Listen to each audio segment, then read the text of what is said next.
Hello and welcome back to another video. In this problem, we're given a scenario. Suppose you are offered a job that lasts 1 month. Which of the following methods of payment do you prefer? First option, $1 million at the end of the month. In the second option, 1 cent on the first day of the month, 2 cents on the second day, 4 cents on the third day, and in general, 2 to the n-1 cents on the nth day. So, what do we want here?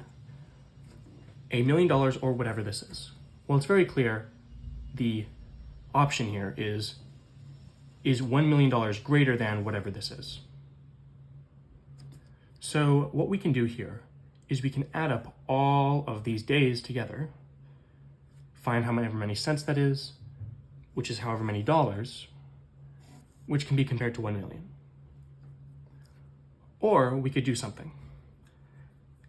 A job is lasting 1 month.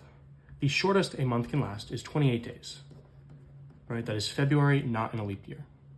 So on the 28th day,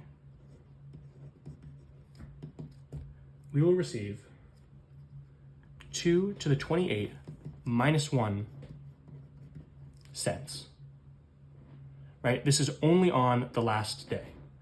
And this is based off of the pattern that we've established all the way throughout 1 cent, 2 cent, 4 cent, all the way up to 2 to the 28 minus 1 cents.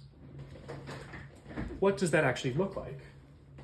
Well, calculating 2 to the 28 minus 1 gives you, in cents, 1,342,17728. What is this?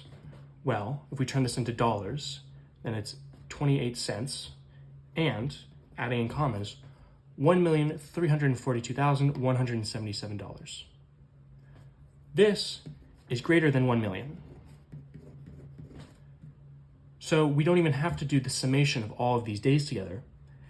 Even if you only worked on the last day and you didn't even accept any of the other money, you would still get more with option 2. Therefore, payment plan 2 is the one that you prefer.